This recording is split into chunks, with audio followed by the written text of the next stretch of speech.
সুপ্রিয় বন্ধুগণ, আসসালামু আলাইকুম। দূরে কাছে দেশে অথবা দেশে বাইরে থেকে কলিজার বন্ধুরা ঠিক এই মুহূর্তে যে যেখান থেকে বাস্তব জীবনের গল্প শোনার জন্য আমার সাথে জয়েন করেছেন, আমি আপন আর যে আপন জীবনের গল্পের 729তম পর্বে আপনাকে বরাবরের মতো স্বাগতম জানাচ্ছি। বন্ধুরা, আজ আমি আপনাকে শোনাবো রাজশাহীর ছেলে মোহাম্মদ শাহিন আলমের জীবনের হৃদয় কাঁপানো চরম শিক্ষণীয় এক বাস্তব জীবনের গল্প। বন্ধুরা, শাহিন আলমের গল্পটা এমন একটা গল্প যে মুখ লুকিয়ে 3 বৎসর মেয়ের জামাইয়ের সংসার করে যাচ্ছে মা।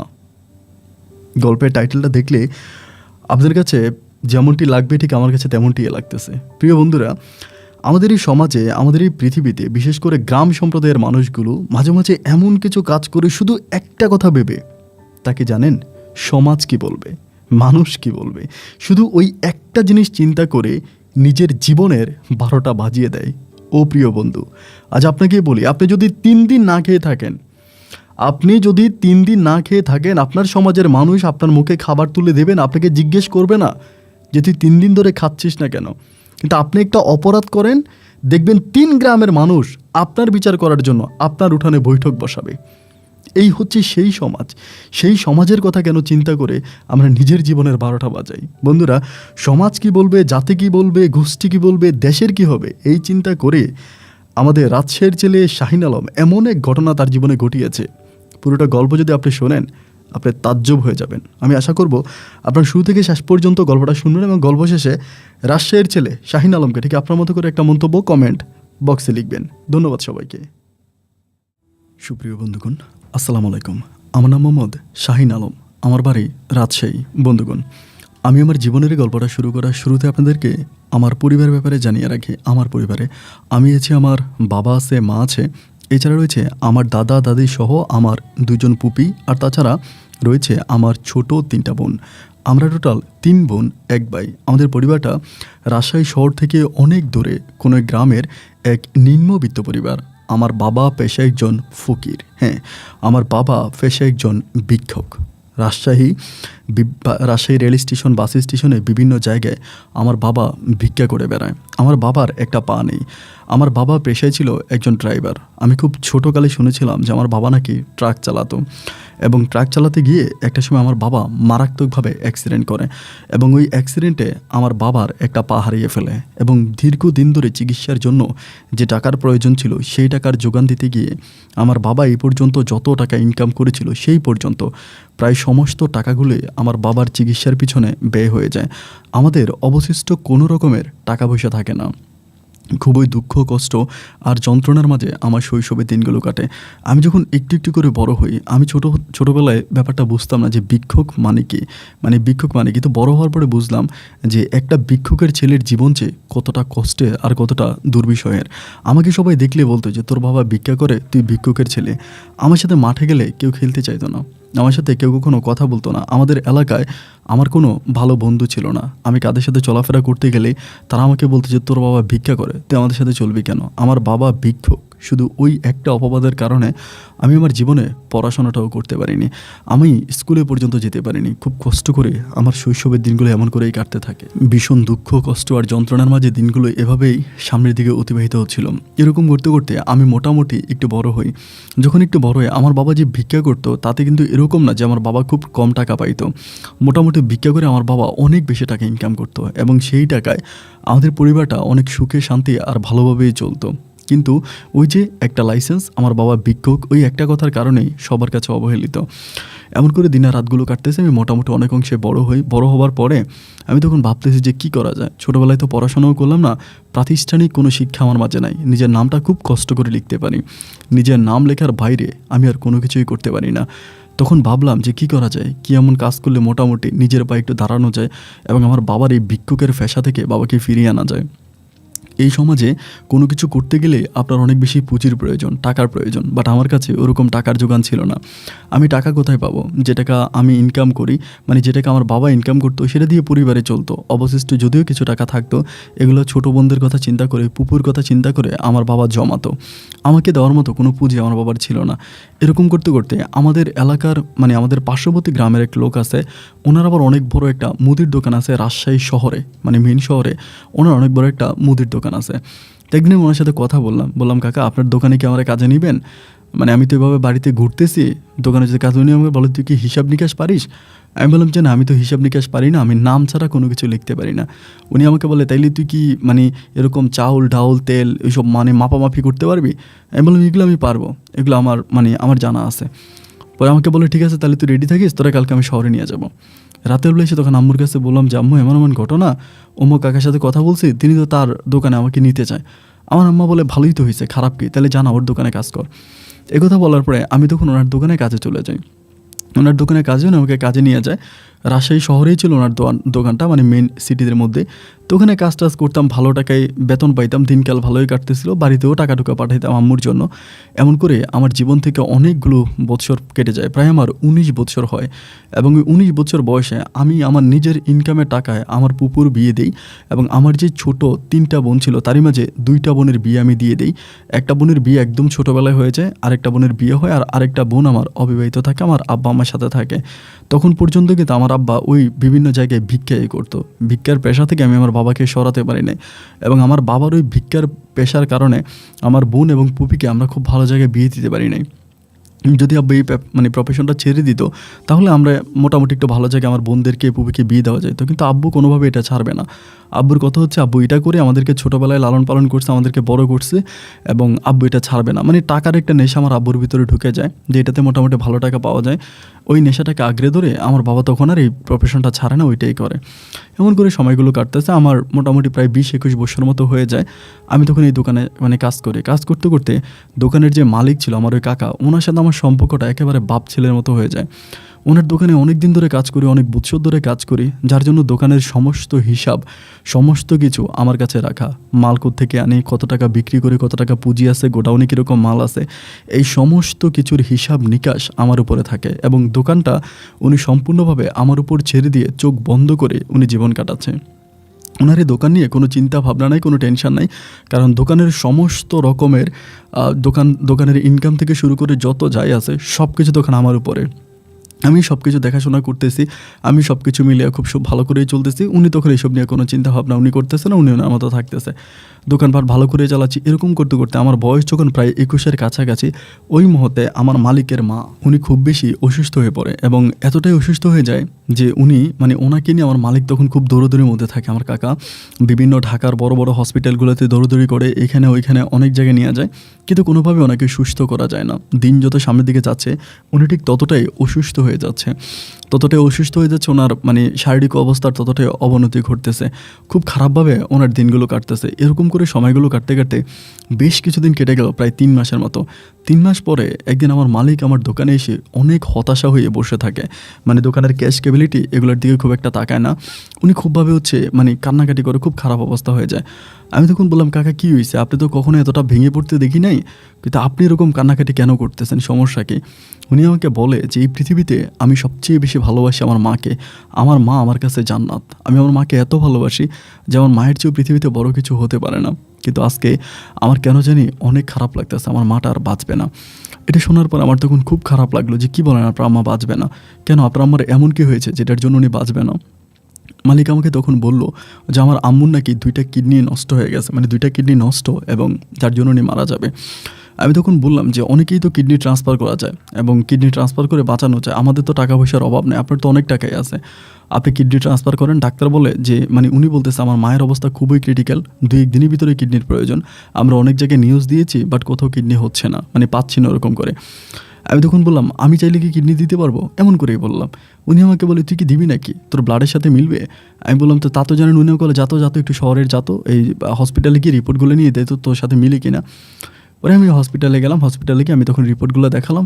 আলহামদুলিল্লাহ সেখানকার ডাক্তার আমাকে বলে যে আমার সাথে নাকি মিলছে, আমি নাকি চাইলে কিডনি দিতে পারবো। পরে আমি দৌড়ে দোকানে আসলাম, এসে বললাম মালিক সুখবর আছে, আমি কথা বলছি হসপিটালে যাইয়া, ওরা আমার বলছে যে আমার কিডনির সাথে নাকি ম্যাচিং আছে, আমি চাইলে কিডনি দিতে পারবো, মানে আমার ব্লাডের সাথে ম্যাচিং আছে। ওই দোকান আমাকে বলে, তুই কি দিবি? আমি বললাম, কেন দিব না, আমি তো আপনার দোকানেই আছি, আপনার সন্তানের মতো। এত বছর ধরে আপনি আমাকে নিজের সন্তানের মতো লালন পালন করে বড় করছেন। আজ আপনার মাও তো আমারই মা, তাইলে আমি কেন আপনার মায়ের জন্য এটুকুন করতে পারবো না? মালিক তখন আমাকে জড়ায় ধরে চিৎকার করে কাঁদে আর বলে, তুই তুই আমার ভাই, আজকে থেকে তুই আমার ধর্মের ভাই, চল। আমাকে তখন ঢাকাতে নিয়ে যাও। আর মা তখন ঢাকা হসপিটালে ভর্তি থাকে, এবং সেখানে আমি আমার মা বাবা কারো কাছ থেকে কোনো অনুমতি নেই, সবার কাছ থেকে অনুমতি ছাড়াই সম্পূর্ণ মালিকের দিকে তাকিয়ে মালিকের মায়ের কথা চিন্তা করে আমি তখন একটা কিডনি ট্রান্সফার করি, একটা কিডনি দেয়, এবং কিডনি দেওয়াতে আলহামদুলিল্লাহ আমার অপারেশনও ঠিক হয়, আমার মালিকের মাও বেঁচে যায়। এবং সেখান থেকে উনি তখন ঢাকা থেকে রাজশাহীতে চলে আসে, আমিও তখন আসি। এবং আসার পর তখন মালিক আমাকে খুব ভালোবাসে, কিন্তু এটা এই কারণে আমার আব্বা আম্মা দুজনেই কিন্তু আমার উপরে খুব রাগান্বিত যে আমি এটা কেন করলাম, এই কাজটা আমি ঠিক করে নাই, আমি কেন তাদের পারমিশন ছাড়া নিজের কিডনি দিতে গেলাম, আমি তো মরেও যেতে পারতাম, কারণ আমার তো আর কোনো ভাই নাই, আমি তো পরিবারের সব।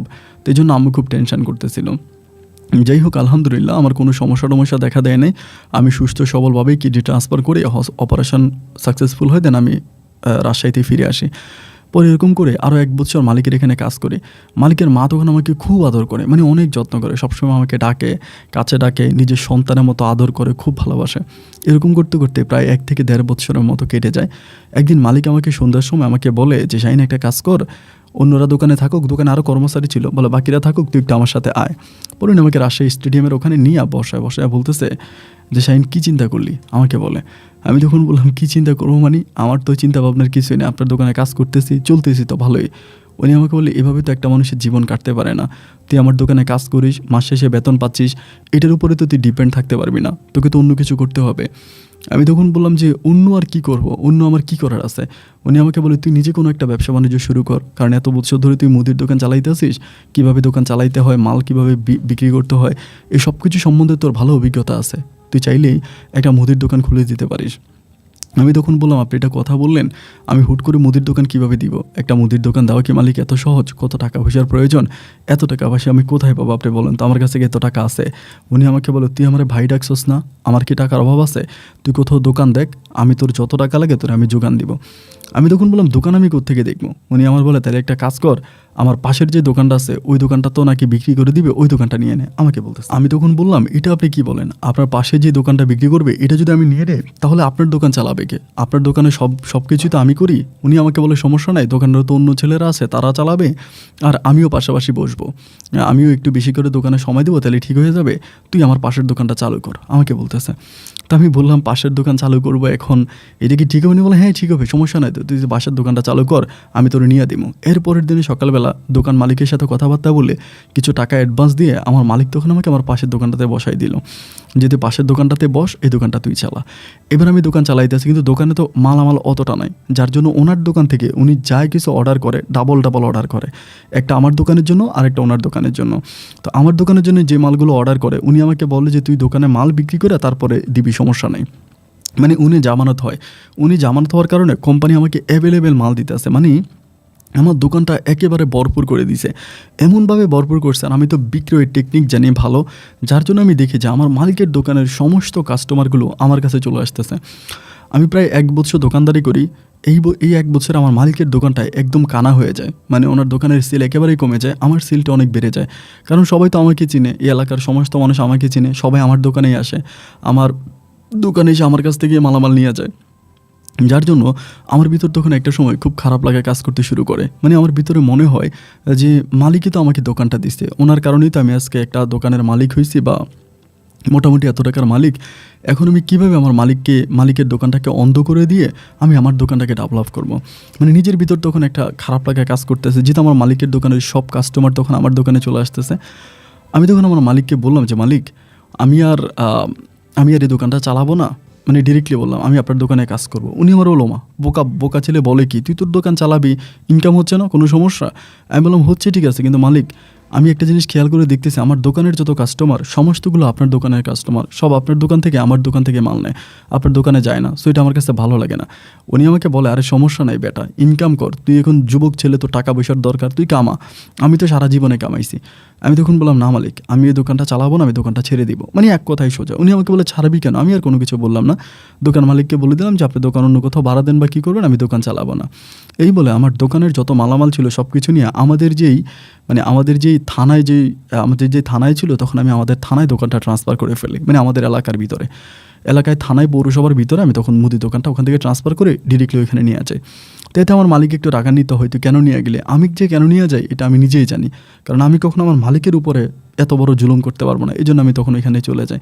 কিন্তু চলে যাওয়ার পর আমার মালিক আমাকে এত ভালোবাসতো, প্রতি শুক্রবারে সকালবেলা আমার দোকানে চলে আসতো, আইসা আমার টাকা লাগবে, পয়সা লাগবে, যখন যা লাগবে, যখন যেটা লাগবে উনি একেবারে নিজের দোকানের মতো করে আমার দোকানে মাল পাঠিয়ে দিত। রাজশাহী শহর থেকে গাড়ি করে মাল পাঠিয়ে দিত, যে ওর দোকানে এটা শর্ট আছে ওনার দোকান থেকে উনি পাঠিয়ে দিত।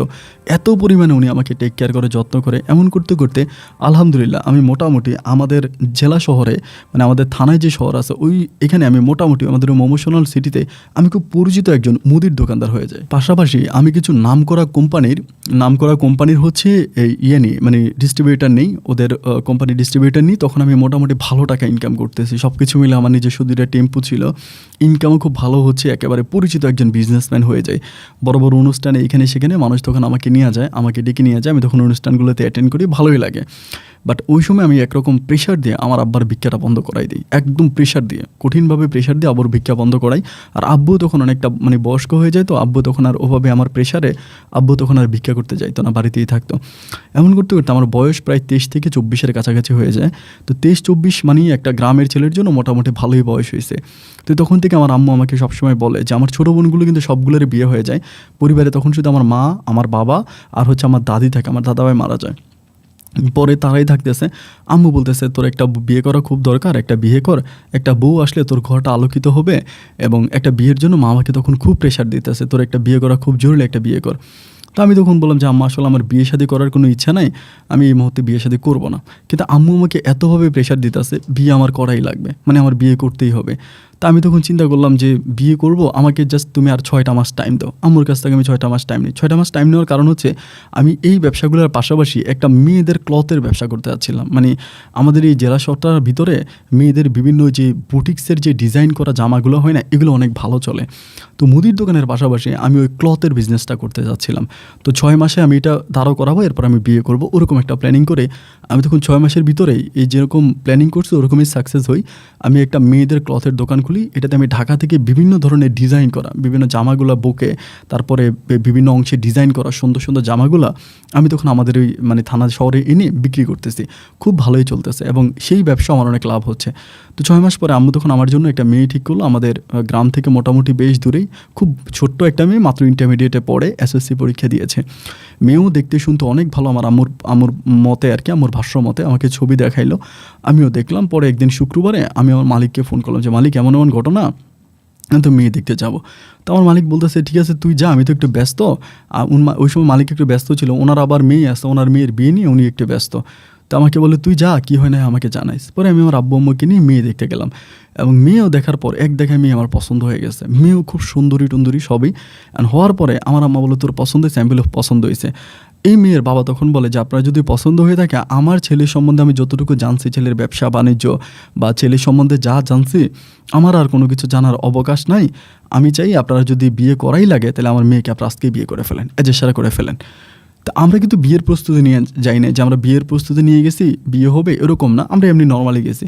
কিন্তু মেয়ের বাবা যখন এটা বললো এবং মেয়েও দেখার পর আমার এত পছন্দ হইল, তাইলে ভাই আমি আর পিছপা হবো না। আমি তখন আব্বা আমারে বলতেছি যে ঠিক আছে, মেয়েও যেহেতু আমার পছন্দ হয়েছে, মেয়ের পারিবারিক অবস্থা যেহেতু ভালো, মেয়ের আব্বাও যেহেতু রাজি, তাহলে মা ঠিক আছে আমি পাগড়ি একটা নিয়ে আসি কাউরে দিয়া, তোমরা তাহলে বিয়ের কাজ শুরু করো। আম্মুর এভাবে বলার পরে আম্মু তো তখন খুশি, আব্বুও খুশি। যাই হোক, আমার ওই ছোটো বোনটা আবার সাথে গেছিলো, সেও খুশি, ছোটো বোন জামাই ছিল। তো সবাই মিলে তখন পাগড়ি টাগড়ি রেডি করে পাঞ্জাবি নিয়ে আসে, ওই আমাদের ঘরেই থাকে। তো পাগড়ি পাঞ্জাবি নিয়ে আসা, ওইখানে আমার এই মেয়ের সাথে এজেসারা হয়ে যায়। তো এজেসারা হইলে পরে আমি তখন বলি শোনেন, আমি তো আজকে বউ নিতে পারবো না, কারণ আমি আজকে বউ নিয়ে গেলে আমার একটা সমস্যা আছে। তা আমি আজকে বউ নিব না, আমি কালকে বউ নিয়ে যাবো। কালকে আমার এলাকা থেকে লোকজন নিয়ে আসবে, আমি বর্ষে যে বউ নিয়ে যাবো, আজকে জাস্ট বিয়েটা হয়ে যাক। পরের দিন মেয়েটার সাথে আমার বিয়েটা হয়ে গেল, বিয়ের সাথে কাজ কমপ্লিট হলো। দেন ওইখান থেকে আমি তখন রাত্রে বাড়িতে আসি। এখন তার পরের দিনে বিয়ে, সুতরাং একদিনের ভিতরে বিয়ের আঞ্জাম। পরে সবাইকে ফোন টোন করি, এলাকাতে যত লোক আছে যাদেরকে চিনি পরিচিত সবাইরই বলে, আমার মালিককেও বলে, মালিকের বউ, মালিকের মেয়ে, মালিকের ছেলে সবাই তখন আসে। আবার আমি মালিকের মাও তখন বেঁচে ছিল, উনি অনেক বয়স হয়ে গেছে, বাট উনি আমার বিয়েতে আসে। উনি আমার বিয়েতে প্রচুর গয়নাগাটি দেয়, মানে অনেক গয়নাগাটি দেয় আমার বউয়ের জন্য, অনেক গয়নাগাটি দিয়ে উনি তারপরে আমি বিয়েতে যাই এবং গেলে আলহামদুলিল্লাহ সুস্থ সবলভাবে আমাদের বিয়ে সম্পূর্ণ হইলে বউ নিয়ে আমরা তখন বাড়ি ফিরি। যাই হোক, বউ নিয়ে বাড়ি ফেরার পরে আমার বাসর হবে, মোটামুটি সব কিছু ঠিকঠাক হলো। আমি তখন বাসর ঘরে ঢুকলাম। ঢুকার পরে একটা ব্যাপার আমি খুব খেয়াল করে দেখতেছি যে বাসর ঘরে ঢুকার পরে আমার বউ, মানে হয় না একটা যে নতুন বউ স্বামীর সামনে বর যখন ঘরে আসে তখন বউটা এভাবে পর্দা পরিচিতা করে থাকে বা ঢুকলে হচ্ছে পা ধরে সালাম করে, ওরকম কোনো কিছু তার মাঝে দেখলাম না। সে জাস্ট মানে কাপড়টা একটু করে সে যা শুয়ে আছে, আরেকদিকে ফিরে শুয়ে আছে। তো আমি প্রথমত মনে করলাম মনে হয় ও খুব টায়ার্ড, তো মানে গতকালকে বিয়ে হয়েছে, আজকে আবার বিয়ের অনুষ্ঠান, সব কিছু মিলিয়ে মনে হয় সে একটু টায়ার্ড, এই জন্য মনে শুয়ে আছে। তো তার নাম ছিল হচ্ছে ফারজানা। আমি তখন বললাম, ফারজানা তুমি এই উঠবা, ফ্রেশ হবা, হাত মুখ ধোবা, এটা বলতেছে। আমি তখন একটা বিল্ডিং বানাই আমার নিজের টাকায়, ওই বিল্ডিংয়ের ভিতরে আমার বাসরঘর হয়। তো আমাকে বলতেছে যে না আপনি যান, আপনি ফ্রেশ হন, আমাকে এটা বলে। তো আমি ফ্রেশ হয়ে আসছি, এসে আমি বসে আছি, কিন্তু ও এইভাবে আরেকদিকে মুখ দিয়ে শুয়ে আছে। প্রথমে ভাবলাম যে মনে হয় টায়ার্ড, পরে খেয়াল করে দেখলাম যে ও ঘুমাচ্ছে না, মানে চোখ খোলা আছে, বোঝা যাচ্ছে। পরে আমি ভাবলাম যে মনে হয় মানে লজ্জা পাচ্ছে, গ্রামের মেয়ে তো, হঠাৎ করে বিয়ে হয়ে গেছে বা আমি ওর থেকে বয়স অনেক বড়, এই জন্য মনে হয় লজ্জা পাইছে, এটা আমার কাছে মনে হয়। তো লজ্জা পাইছে এটা ভাইবে আমি তখন বললাম তুমি কি লজ্জা পাইতেছো, এটা বলে আমি যখন ওর গায়ে হাত দিই, হাত দিলে পরে ও তখন ঝাড়া মেরে আমার হাতটাকে ফেলে দেয়, মানে এমনভাবে ঝাড়া মারে আমাকে বলে আমার গায়ে ধরবি না ডিরেক্টলি।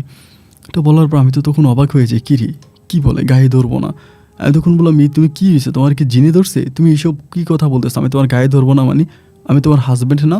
ও আমাকে বলে তুই আমার হাফ প্যান্ট, তুই আমার হাজব্যান্ড না।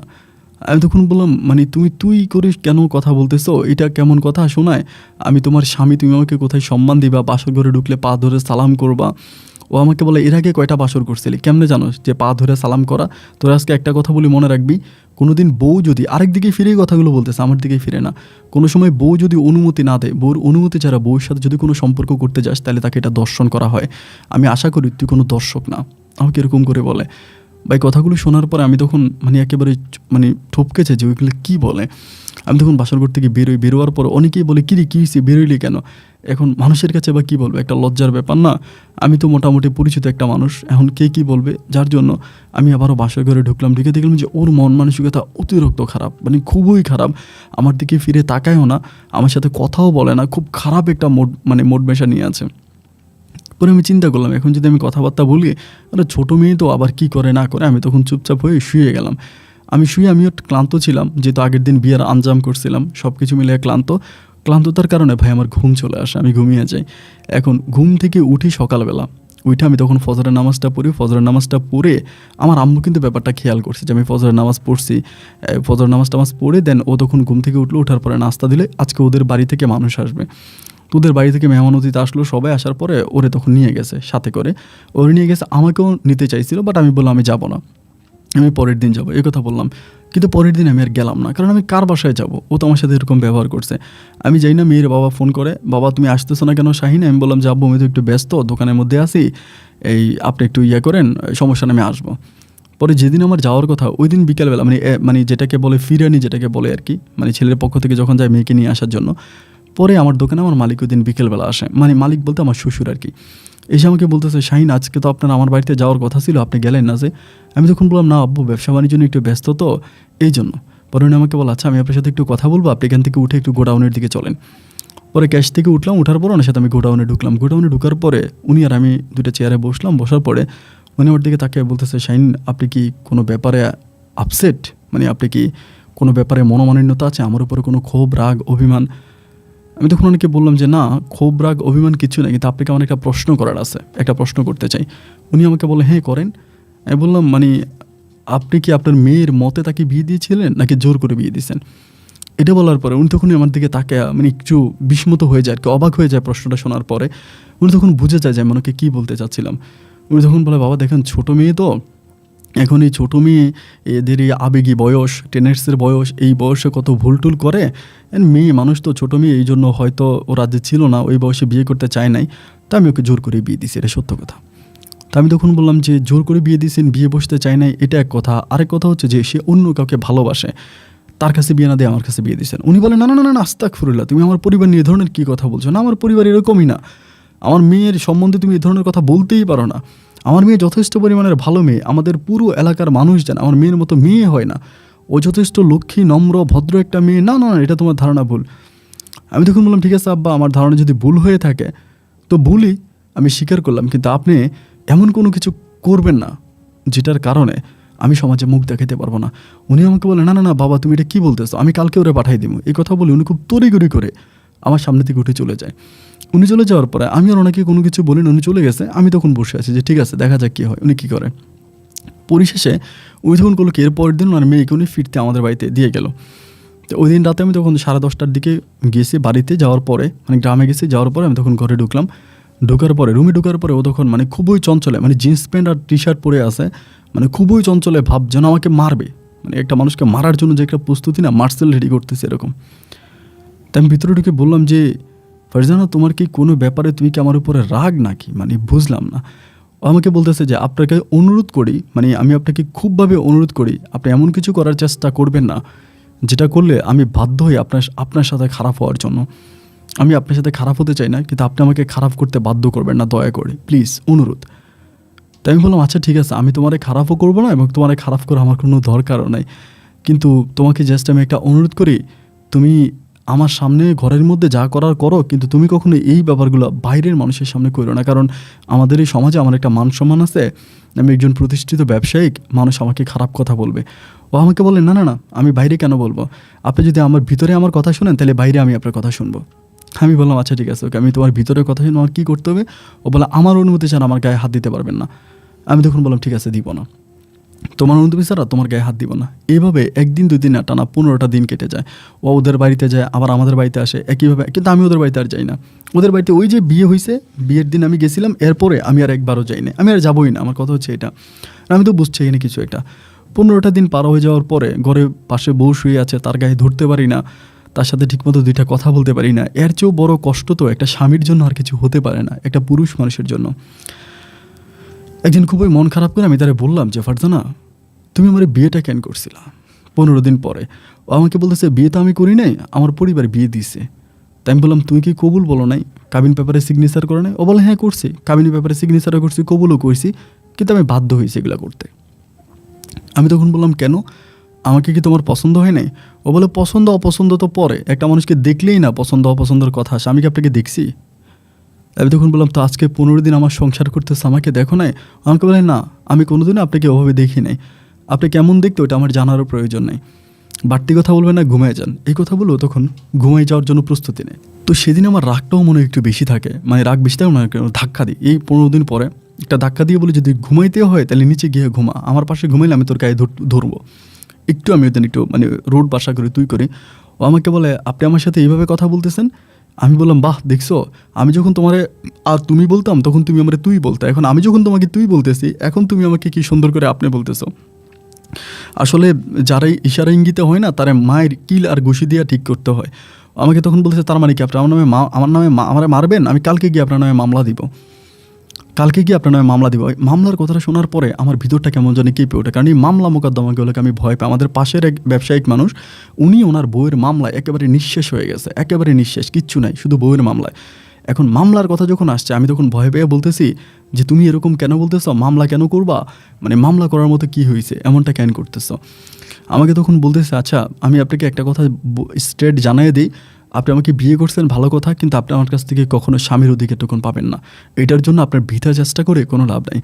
আমি তখন বললাম কেন? ও তখন ডিরেক্টলি আমাকে বলতেছে আমি অন্য একজনকে ভালোবাসি এবং আমার জীবন থাকতে আমার ওই ভালোবাসার মানুষটা ছাড়া আমার গায়ে অন্য কেউ হাত দিতে পারবে না। আপনাকে এটাও বলে দিই, আপনার সাথে বিয়ে হবার পরে 4 থেকে 5 বার ওর সাথে আমার শারীরিক সম্পর্ক হয়েছে, আমার যতটুকু মানে যৌবিক চাহিদা আছে সব কিছু ওই মিটাবে, আপনি কখনো আমার গায়ে হাত দিতে পারবেন না। ওর এই কথাগুলো শোনার পরে তখন আমার চোখের পানিগুলো টলমল করতেছে। আমি তখন তারা আর কিছু বললাম না, আমি বললাম যে এটা কি তুমি ঠিক করতেছো? আমাকে বল আমি যেটা করতেছি আমি অবশ্যই ঠিক করতেছি, আমার বাবা মা আমার জীবন নষ্ট করছে, আপনাকে আমি কোনো ব্যাপারে দোষারোপ করি না, আপনার কোনো দোষ নাই, আপনি নিষ্পাপ একটা ছেলে, তো যেমন আছেন তেমন থাকেন, দয়া করে আমার সাথে কোনো ব্যাপারে জড়াইতে আসেন না। আমার সাথে যদি জড়াইতে আসেন তাহলে এর পরিণতি এক বিন্দু পরিমাণও ভালো হবে না, আপনি জাস্ট সাবধান থাকেন। মানে সে একরকম আমাকে আলটিমেটার দিয়ে দেয়, একটা সতর্ক রকম আলটিমেটার দিয়ে দেয়। তো আমি আর কিছুই বলি না, যেহেতু এত রকমই ধমকাধমকি করে, এত কথাই বলে, আমি আর তার সাথে আর কোনো রকমের কোনো ব্যাপার নিয়ে আর কোনো কথা বলি না। আমি তখন একেবারে শান্ত হয়ে গেছি। হয়ে যাওয়ার পর আমি তখন নিজের মতো করে চলতেছি। এই ব্যাপারগুলো যে আমি পরিবারে কাউকে জানাবো সেটাও লজ্জা পাচ্ছি, পরিবারে কাউকে জানাইতে পারতেছি না। ও ওর মতো করে ওদের বাড়িতে যাচ্ছে, যে ছেলের সাথে সম্পর্ক তার সাথে দেখা করতেছে, তার কাছ থেকে গিফট আনতেছে, এটা ব্যবহার করতেছে, মানে নিজের মতো করে। ও যখন রুমে আসে তখন একটা মেয়ে থাকে, এবং রুম থেকে বেরোয়ার পর ও আরেকটা মেয়ে হয়ে যায়। মানে রুমের ভিতরে একরকম, রুমের বাইরে গেলে ও আমাকে লোকমা ধরে ভাত খাওয়াই দেয়। কেউ বিশ্বাস করবে কিনা জানি না, আমরা যখন ডাইনিং টেবিলে খেতে বসি, আমার আব্বু আম্মুর সামনে পর্যন্ত ও আমার মুখে এরকম খাবার দিয়ে দেয়, মানে আমার মুখে খাবার তুলে দেয়, এত পরিমাণের আমাকে ভালোবাসা দেখায়। কিন্তু ঘরের ভিতরে ঢোকা মাত্রই ও একদম পাথরের মতো শক্ত হয়ে যায়, আমি ওর আশেপাশেও যেতে পারি না। তো সহ্য করে যাচ্ছি, আসলে মানে নিজেও একটু বোকামিয়ে করতেছি মনে হয়, তো তারপরেও কিছু বলি না, এমন করে চলতেছে। এভাবে চলতে চলতে পরে আমার মনটা অনেক খারাপ হয়ে গেছে। ধুরো, এরকম করে বউ যখন আমার সাথে এরকমই করে, তখন এরকম করে চলতে থাকে। আমি তখন দোকান থেকে খুব একটা বাড়িতে যাই না, মাঝে মাঝে যাই, মাঝে মাঝে যাই না। বেশিরভাগ সময় দোকানের বাইরে থাকি, দোকানে যাই না। বাড়িতে যাই না, বেশিরভাগ সময় দোকানে থাকি, দোকান থেকে বের হই না। এভাবে অনেকগুলো দিন কেটে গেল। পরে আমি ঢাকা থেকে মাল আনতে আনতে বিভিন্ন মানুষের সাথে ঢাকা শহর আমার পরিচয়, অনেক ভালো সম্পর্ক। সেখানে একজন মহিলা আছে, যার নাম হচ্ছে চাঁদনি। মহিলা বলতে একটা মেয়ে আর কি, মানে একটু স্বাস্থ্য ভালো, দেখতে মহিলার মতো মনে হয়, কিন্তু ও মেয়ে। তো ও আবার মানে এই ধরনের মালগুলো সেলাই করতো আর কি, ওর পার্সোনালি ওর কাছ থেকে মাল কিনতাম, নাম চাঁদনি। তো একদিন মাল কিনতেছে, একটা ড্রেস আমার খুব পছন্দ হয়েছে, মানে ড্রেসটা ওই বানাইছে আর কি, খুবই সুন্দর। তো আমি তখন বললাম যে চাঁদনি, এই ড্রেসটা কত? আমাকে বললো যে এটার দাম 21,000 টাকা। ওই সময় 21,000 টাকা কিন্তু অনেক টাকা, বর্তমান সময়ে 50-60 হাজার টাকার মতো। আমি তখন বললাম যে এত দামি একটা ড্রেস আমার এলাকায় নিলে তো এটা কেউ মানে পরবে না, এটা আমার এলাকায় বিক্রি হবে না।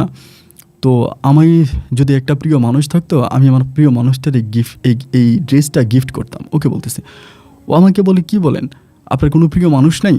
আমি পরে বললো, ও আমাকে নিজেই বলতেছে, আপনারা বিয়ে করছেন? মানে ও কিন্তু জানে যে আমি বিয়ে করছি, ওর কাছ থেকে আমি অনেক বছর ধরে মাল নেই, ও আমাকে চিনে। পরে আমি বললাম যে হ্যাঁ, বিয়ে করছে ঠিক আছে, কিন্তু বিয়ে করার পরে বউ তো পাই নাই, পাইছি একটা কাল নাগিনি। পরে আমাকে বলে, বিয়ের পর সব পুরুষরা এই কথা বলে, প্রেম করার সময় ভালো, বিয়ে করলে বউ খারাপ হয়ে যায়। আমি তখন বললাম যে না, খারাপ না, তোমার ফোন নাম্বারটা একটু দিবা, এইটা বলি। তো এই পর্যন্ত কিন্তু তার ফোন নাম্বার আমার কাছে ছিল না। ওই যে আমার যে দোকান থেকে মাল কিনতাম তাদের সাথে তার যোগাযোগ হতো, তারাই মালটা এনে দিত, ওই সাথে কন্ট্রাক্ট আমি দিন, তার ফোন নাম্বারটা নিই। ফোন নাম্বারটা আমাকে দেওয়ার পরে আমি তখন কী করি, তোমার ঠিকানাটাও আমাকে দাও, ঠিকানাটাও লেখার পরে ওই মালটা আমি তখন এখান থেকে নিয়ে আসার পরে দোকানে আইসা পরের দিন তারে ফোন করি, সকালবেলা ফোন করে বলতেছি যে চাঁদনি, আমি তোমার ঠিকানায় একটা মাল পাঠাইছি, এই মালটা তোমার ঠিকানায় যাবে, এই তুমি মালটা রিসিভ করো। এটা মানে আমি রাজশাহীতে আসার পরে কুরিয়ার করি ওই 21,000 টাকা দামের ড্রেসটা। ও তখন ড্রেসটা রিসিভ করে আমাকে বলে, আপনি এটা আমার জন্য কেন পাঠাইছেন? ওই সময় কিন্তু আবার এত ইন্টারনেট, ফেসবুক, ইমো এগুলো ছিল না, ওই বাটনওয়ালা ফোন দিয়ে মানুষ কথাবার্তা বলতো। আমাকে বলে, এটা কেন পাঠাইছেন? আমি বললাম যে আসলে পাঠাইছি এই জন্য যে আমার ড্রেসটা ভালো লাগছে, এবং আমার তো প্রিয় মানুষ নাই, আর তুমি তো আমার প্রিয় মানুষ, আমার মনে হলো ড্রেসটা বলে তোমার অনেক সুন্দর লাগবে। তো তখন আমার বলে, তাইলে আমি ড্রেসটা বলবো, আপনি দেখবেন না? তাহলে আমি আসবো, বলো অমুক দিন আসেন, আমরা ঘুরতে যাবো। ভাই, বিয়ে করছি, বউ তো কোনোদিন আমাকে এই কথা বলে নাই, আমার বউ তো কোনোদিন আমার এই কথা বলে নাই যে চলো কোথাও ঘুরতে যাব। এই প্রথম যখন চাঁদনি আমাকে এটা বললো, পৃথিবীতে কোনো মেয়ে আর কি, যে প্রথম আমাকে ঘুরতে যাওয়ার কথা বললো, তখন মনটা আনন্দে ভরে গেল।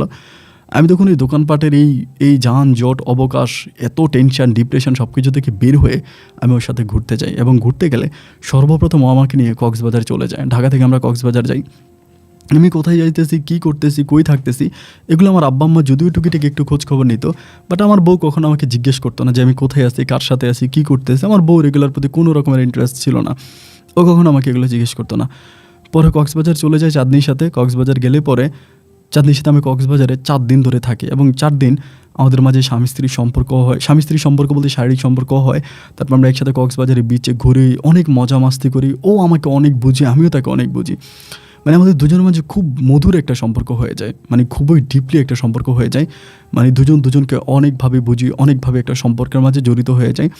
জড়িত হওয়ার পরে এইভাবে তার সাথে আমার এই 4 দিন পরে কক্সবাজার থেকে আসার পরেই হঠাৎ করে আমি তার ভিতরে কেমন জানি একটা দূরত্বিক ভাব দেখতেছে। মানে আমার কাছ থেকে কেমন জানি একটু দূরে থাকতেছে।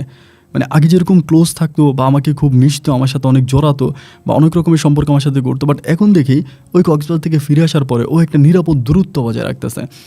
ফোন দিলে রিসিভ করে না, আমার সাথে দেখা করে না, বা খুব বেশি ক্লোজ হয়ে আমার সাথে কথা বলে না। আগে যেরকম ক্লোজিং ছিল এরকম না। তো একে তো বাসায় গেলে বউ আমার সাথে এরকম করে, শান্তির যতটুকু জায়গা, ভালো লাগা, ভালোবাসার যতটুকু জায়গা, অতটুকু চাঁদনিই ছিল।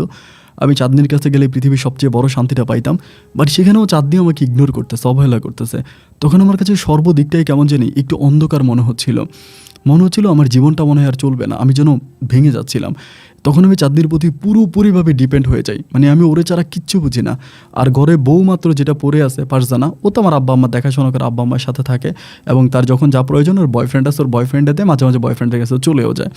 তো আমার আব্বা আম্মা কিন্তু আবার অতটা কেয়ার করে না, বা তারা ভাবে যে ও হয়তো আমার কাছে আসতেছে। মাঝে মাঝে এরকমও হয়, আমার আম্মা বলে সকালবেলা তো ফারজানা বাসা থেকে বের হয়েছে, ও কি তোর কাছে গেছে? আমি বলি হ্যাঁ আমার কাছে গেছে, কিন্তু আমি তো জানি ও বয়ফ্রেন্ডের কাছে গেছে, ও কোথায় গেছে যাক।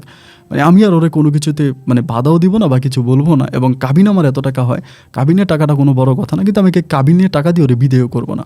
ও যেমনি আছে এমনি থাক, আমার কাছে তো চাঁদনি আছেই। চাঁদনির উপরে ডিপেন্ড করে তখন আমি পরিপূর্ণভাবে এটা সরে গেলাম। এখন এই চাঁদনির সাথে এরকম করে চাঁদনি আমার কাছ থেকে একটু একটু করে দূরে সরতেছে, দেখা করে, কথা বলে, কিন্তু ওরকম ফিলিংসটা আর পাই না। কোথাও ঘুরতে যেতে বললে ও আর ঘুরতে যায় না। তখন আমার কাছে মনে হলো মেবি আমি শারীরিকভাবে কিছুটা দুর্বল, এটা ভাবলাম। একদিন তাকে আমি ওপেনলি জিজ্ঞেস করলাম, ও আমাকে বলে যে না তুমি ঠিক আছো, সর্বদিক থেকে তোমার আমার ভালো লাগছে। তাহলে কেন তুমি আমার সাথে এরকমটা করতেছো, আমার কাছ থেকে দূরে থাকতেছো, আমার কাছে আসতে যাচ্ছ না? ও আমাকে বলে আমার এগুলো ভালো লাগে না, তুমি প্লিজ কিছু মনে করো না। এরকম করে আমার সাথে অনেক দিন ধরে কথাবার্তা বলতেছে। বলতে বলতে ও তখন আর মাল দেওয়ার জন্য আসতো না। একদিন প্রায় এই ঘটনার 4 থেকে 5 মাস পরে একদিন আমি দোকানে বসে আছি, মানে ঢাকার ওই দোকানে যেখান থেকে মাল কিনবো, এখানে বসে আছি। বসে থাকা অবস্থায় খুবই সুন্দর একটা মেয়ে, একেবারে হেংলা পাতলা, বয়স অত বেশি না, মোটামুটি কম বয়সী, আমার মনে হয় SSC-র নিচে হবে, এরকম একটা বয়স্ক একটা মেয়ে আসছে। আয়সা বলতেছে যে চাচু আম্মু বলছে টাকা দিতে, এটা বলে। তো বললে মেয়েটারে উনি অনেক টাকা ক্যাশ থেকে দিয়ে দেয়, ক্যাশ থেকে দেন। মেয়েটা অনেক সুন্দর ছিল। পরে আমি দোকানদার যে ছিল তারা জিজ্ঞেস করলাম যে এটা কে, এত টাকা দিয়ে দিলেন? আম্মু টাকা দিতে বলছে এই মেয়েকে। পরে বলে চিনেন না, আপনার গার্লফ্রেন্ডের এই মেয়ে। যখন বললো আমার গার্লফ্রেন্ডের মেয়ে, আমি তখন অবাক হয়ে গেলাম যে আমার গার্লফ্রেন্ডের মেয়ে মানে, আমার গার্লফ্রেন্ডের মেয়ে মানে কী বললেন? ওরা অনেকেই জানে যে আমি চাঁদনির সাথে ঘোরাফেরা করি বা কথাবার্তা বলি। পরে বলে এটা চাঁদনির মেয়ে। আমি কি বলেন চাঁদনির মেয়ে? এটা চাঁদনির মেয়ে? বলে হ্যাঁ। চাঁদনির বিয়ে হয়েছে? ওরা সবাই তখন হাসতেছে আর বলতেছে আরে ভাই আপনি তো পুরো পাগল, বিয়ে হয়েছে, সংসার করতেছেন, বউ মেয়ে আছে, আপনি এখন বলতেছেন ওর কি বিয়ে হয়েছে? বা এটা শোনার পরে আমার মানে আমি আর তখন আর দুনিয়াতে নাই আর কি, মানে আমার তখন পুরো পৃথিবীটাই অন্ধকার হয়ে যাচ্ছিল, মানে পুরো পৃথিবীটা অন্ধকার দেখতেছিলাম। যেটা কেমন কথা, আমি তোর কাছ থেকে এটা আশা করি নাই, ও আমার সাথে এটা করবে তো আমি স্বপ্নেও চিন্তা করতে পারি নাই। মানে তখন এত পরিমাণের কষ্ট হয়েছে আমি আসলে আর বলে বোঝাতে পারবো না আর কি, মানে কান্না শুরু করে দিলাম, জি আল্লাহ এটা কী হইলো? এত বড় মেয়ে, মানে ওর মেয়ে এত বড়, এটা আমি স্বপ্নেও চিন্তা করতে পারি না, আমি বিশ্বাসই হয় না। আমি সাপ গলায় দিয়ে বলতে পারবো যে মার মেয়েকে যদি কোথাও দাঁড়া করানো হয় কেউ বলবে না যে মার মেয়ে, এবং এটা বলবে যে যে মেয়েটা আসছে এটা বড় বোন, হয়তো ওর মা ছোটো বোন, ও একদম ছোট, মানে একেবারেই ছোট, মানে দেখলে মনে হয় নাই যে ওর বিয়ে তো দূরের কথা, ওর মানে ওর যে বিয়ের বয়স হয়েছে এটাই কেউ বলবে না। মানে চাঁদনির কথা বলতেছি আর কি, মানে ওই মেয়ের মায়ের কথা বলতেছে। যাই হোক আমি সেদিন চলে গেলাম, চলে গিয়ে আমি তারা আর কল টল করি না, কারণ কল করবো না, তো আমার সাথে বেইমানি করছে, আমি আর কল কী করবো। আমি তখন একটু নেশা টেশা করতে শুরু করি, মানে যেহেতু একাকিত্ব সময় কাটে না, এলাকার ছেলেপেলেদের সাথে মিশে একটু নেশার জগতে ঢুকে যায়, নেশা টেশা করি। এই মুহূর্তে কিছুদিন পরে 2-3 দিন পরে চাঁদনি তখন আমাকে খালি কল করে, আমি ওর কল ধরি না। এবারও সরাসরি আমার এখানে চলে আসো, কিন্তু আমার দোকান চিনতো, আমাদের ওই থানা শহরে, তখন আমার দোকানে আসে রাত্রে, মানে 8টার আগে আসে। আসার পর সাথে আমার দেখা হয়। তো আমি তখন বললাম এত রাতে তুমি, বলে তোমার বউ দেখতে যাও, তোমার বউ তোমার সাথে কেন এরকম করে, তোমার বউর সাথে কথা বলবো। আমি বললাম এক বেইমান আরেক বেইমানকে জিজ্ঞেস করবে, এটা তো কেমন দেখায় না? আমার বউর চেয়ে তো তুমি আরও খারাপ। ও আমাকে বলে আমি জানি তুমি আমাকে কেন খারাপ বলতেছো। এর মাঝে কিন্তু ও জেনে যায়, ওই যে দোকানদারের সাথে কথাবার্তা বলে তারা সম্ভবত বলে দেয়। পরে আমাকে বলে যে আমি এই ভুলটা ভাঙানোর জন্যই রাজশাহী পর্যন্ত তোমার কাছে আসছি। আমি তখন বললাম ভুল ভাঙাভাঙির কিচ্ছু নাই, আমাদের মাঝে এত সম্পর্ক হলো, এত কিছু হলো, তুমি আমাকে ক্ষণক্ষরে একটা আবার বললো না যে তোমার বিয়ে হয়েছে, আর মেয়ে তো দূরের কথা। ও আমাকে বলে জানো আমার কত বছরে বিয়ে হয়েছে? আমি বলে আমার জানার দরকার নেই। আমাকে বলে আমার 13 বছরে বিয়ে হয়েছে, আমার 13 বছর বয়সে বিয়ে হয়েছে, এবং আমার এই বাবু হইতে যে আমার কত কষ্ট হয়েছে এটা আল্লাহ ছাড়া কেউ জানে না। আমার মেয়েটা হওয়ার পর আমার সংসারটা ভেঙে যায়, আমার হাজব্যান্ডের সাথে আমার সম্পর্ক থাকে না, বিকজ আমি শারীরিকভাবে অক্ষম ছিলাম, আমি ওই ধরনের সম্পর্ক করতে পারতাম না, বয়স কম ছিল, যার জন্য আমার হাজব্যান্ড আমাকে ছেড়ে দেয়। এবং ছেড়ে দেওয়ার কারণে আমি তখন আমার আব্বা আম্মার সাথে আসছি, কিন্তু মেয়েটাকে আমি সাথে করে নিয়ে আসছি। আমার মেয়েটা বড় হয়ে গেছে, তো এখন আর আমি কী করবো? আমাকে এগুলো বলতেছে। আমি তখন বললাম যে ঠিক আছে সমস্যা নাই, এই যা হবার তা হইছে, এখন এগুলো সব বাদ দাও, বাদ দিলে পরে তুমি তোমার মতো করে, আমি আমার মতো থাকি। এখন তো তুমি আমাকে বিয়ে করতে পারবে না এবং আমার তো তোমাকে বিয়ে করার সম্ভাবনা। ও তখন বলে যে হ্যাঁ, আমি এখন বিয়েও করবো না, বা আমার লাইফে কখনো বিয়ে করার কোনো ইচ্ছা নাই, বা তোমার সাথে যতটুকু গিয়েছে ভালো লাগছে, তোমার সাথে কি হয়েছে না হয়েছে এটা তো কেউ জানে না, তোমাদের এলাকারও কেউ জানে না, আমাদের এলাকারও কেউ জানে না, বাট সত্যি তুমি মানুষটা অনেক ভালো, আমাকে এটা বলতেছে। অনেক কথাবার্তা বলে ও তখন এখান থেকে চলে যায়। তো চলে গেলে পরে ওর সাথে আমার ওভাবে আর কথা হয় না, মানে মাঝে মাঝে কথা হয়, মাঝে মাঝে হয় না, এইভাবে আরও একটা বছরের মতো কেটে যায়। এই পর্যন্ত কিন্তু আমার বউ ফারজানা আমার সংসার করতেছে, আমার ঘরেই আছে।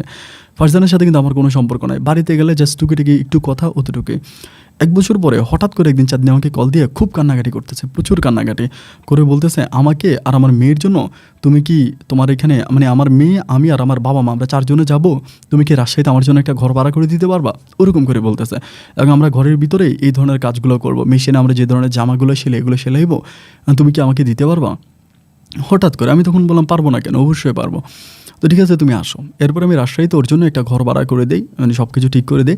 দিলে পরে ও তখন আমার এইখানে চলে আসে, আমার এই জায়গায় আসে। ওর মেয়েটা তখন পড়াশোনা করতো, কলেজে পড়তো সম্ভবত, নাকি কিসে পড়তো জানি না। তো মেয়েটা এখানে আসার পরে মানে পড়াশোনা করে, তো ওই না ঘর ভাড়া করে দিই। কিন্তু এরই মাঝে বিভিন্ন ধরনের ছেলেরা ওর মেয়েটাকে ডিস্টার্ব করতেছে, কারণ মেয়েটা অনেক সুন্দরী ছিল, ওর থেকেও আরও 1000 গুণ সুন্দরী আর কি, এত বেশি সুন্দরী। তো সুন্দরী থাকার কারণে এলাকার উশৃঙ্খল ছেলেফেলেরা খুব ডিস্টার্ব করে, বাসা থেকে বেরোলে ডিস্টার্ব করে খুবভাবে। ওর মানে বিল্ডিংয়ের নিচে ছেলেরা অলওয়েজে দাঁড়ায় থাকে, খুব বিরক্ত করে। তো এরকম করতে করতে একদিন ও আমাকে বলতেছে, মানে চাঁদনি বলতেছে, একটা কাজ করো, আমার মেয়েটার জন্য একটা ছেলে ঠিক করো, আমার মেয়েটাকে বিয়ে দিয়ে দিব, এটা বলতেছে। তো আমি তখন বললাম, ওই সময় কিন্তু তার সাথে আমার কোনো রকমের সম্পর্ক নাই, ভালোবাসারও কোনো সম্পর্ক নাই, জাস্ট ফ্রেন্ডলি আমরা কথাবার্তা বলি। তো আমি তখন বলি এরকম ছেলে কোথায় পাবো, এরকম ছেলে তো আমি খুঁজে পাই না, আচ্ছা ঠিক আছে আমি খুঁজবো। এমন করতে করতে ভাই একদিন ও হঠাৎ করে আমাকে বলতেছে যে শাহিন, তোমাকে একটা কথা বলি, এমন মতো হতে পারে, মানুষের জীবনে অনেক ভুল বোঝাবুঝি থাকে, অনেক ভুল বোঝাবুঝি হয়, অনেক কিছুই হয়। তো আমি যতদূর দেখেছি যে আমার এই পৃথিবীতে জন্মের পর থেকে আমি তোমার মতো ভালো মানুষ পাই নাই, তুমি সত্যি অনেক ভালো মানুষ, তোমার মনটা অনেক ভালো। কারণ আমি তোমার এত ক্ষতি করছি, এরপরেও তুমি আমাকে হেল্প করছো, আমাকে সাহায্য করছো, আমার পাশে ছিল আসো, তোমার মতো মানুষ হয় না। আমি তোমাকে একটা কথা বলতে চাই, কথাটা তুমি খারাপভাবে নিও না, ভালোভাবে নাও, প্লিজ ভালোভাবে নাও, এরকম করে বলে। আমি তখন বললাম সমস্যা নেই, আমি ভালোভাবেই নিব, আমি কারো কাছে বলবো না, সমস্যা নাই, তুমি আমারে বলো। ও আমারে বলে যে তুমি আমার মেয়ে আলোরে, ওর মেয়ের নাম আলো, বলে যে তুমি আমার মেয়ে আলোরে বিয়ে করো। এটা শোনার পর তো আমার মানে গলাটলা পুরো শুকিয়ে গেছে, কিরো আমাকে এটা কী বললো। আমি বললাম তুমি কি ভুলে গেছো তোমার সাথে আমার কী সম্পর্ক। ও আমাকে বলে আমি এটা ভুলে যেতে চাই, তোমার সাথে আমার কী সম্পর্ক এটা ভুলে যেতে চাই, কিন্তু আমার মেয়ের আমি একটা ভবিষ্যৎ দিতে চাই। কারণ আমার মেয়েটা ঢাকা থেকে সেই একই কারণে, ঢাকা থেকে এই ছেলেদের কারণেই আমি বাধ্য হই আমার দোকান আমার ব্যবসা বাণিজ্য সব ছেড়ে আজকে রাজশাহীতে আসতে বাধ্য হয়েছি, শুধু আমার মেয়েটার কারণে। এইখানে আসার পর আমার মেয়েটাকে এইভাবে ছেলেরা ডিস্টার্ব করতেছে। আর আমার পারিবারিক অবস্থাও ভালো না যে ভালো একটা ছেলে কাছে মেয়েটাকে বিয়ে দিতে পারবো। কোথাও বিয়ে দিলে আমার মেয়েটার সংসারও করবে না, বা ভালো কোনো ছেলেও পাই না। বাট আমার দৃষ্টিতে সবচেয়ে ভালো ছেলে তুমি, আমি তোমার কাছে আমার মেয়েটাকে বিয়ে দিতে চাই, আমার মেয়েটা তোমার কাছে থাকলে ভালো থাকবে। আমি তখন বললাম দেখো তোমার কথাবার্তা আমার কিছু মাথায় আসতেছে না। ও আমাকে বলে প্লিজ তুমি এই কথাটা একটাবার চিন্তা করো, একটাবার ভেবে তুমি আমাকে কথাটা জানাও। কিন্তু তোমার সাথে আমার যে সম্পর্ক হয়েছে এটা আমরা কাউকেই বলবো না, এটা কাউকে বলার দরকার নেই। আমরা তওবা পাঠ করবো, আস্তাগফিরুল্লাহ পাঠ করবো, আল্লাহর কাছে মাফ চাইবো, আল্লাহ মাফ করে দিবে। যৌবন বয়সে কোনো ভুল করলে আল্লাহ মাফ করে দেয়। আমার মেয়েটার ভবিষ্যতের দিকে তাকায় হলেও, আমার মেয়েটার ভবিষ্যতের কথা চিন্তা করে হলেও তুমি প্লিজ রাজি হয়ে যাও। পরে আমি ওর কথাটা শোনার পরে বাড়িতে গেছি। বাড়িতে যে আমার বউ আমার পাশে শুয়ে আছে, আমি ওর পাশে শুয়ে আছি।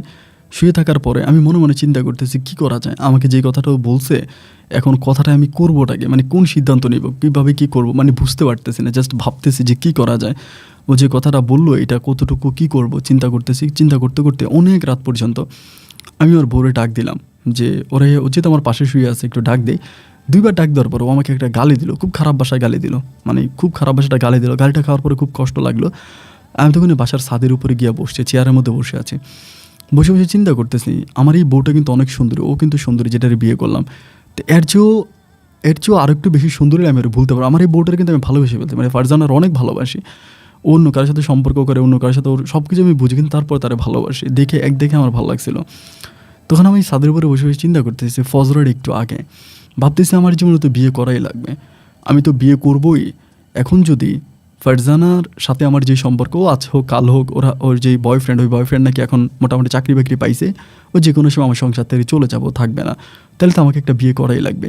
তো আমাদের এলাকাতে ফারজানার চেয়েও সুন্দরী মেয়ে আমি একটাও দেখি নাই। যদি ফারজানার থেকেও সুন্দরী মেয়ে কেউ থেকে থাকে সেটা হচ্ছে আলো, চাঁদনির মেয়ে আলো। আমার কাছে মনে হলো চাঁদনির সাথে কী হয়েছে না হয়েছে এটা তো আমি আর চাঁদনি ছাড়া দুনিয়ার কেউ জানে না, এটা দুনিয়ার কাউকে আমি জানাবো না। না জানাইয়া চাঁদনি যেহেতু নিজেও অফার করছে আমি আলোরে বিয়ে করে ফেলবো। এবং আমার এই টাকা পয়সা ধন সম্পদ এগুলোর কী মূল্য আছে? কোনোই তো মূল্য নাই যদি আমার পাশে আমার একটা সুন্দরী বউই না থাকবে।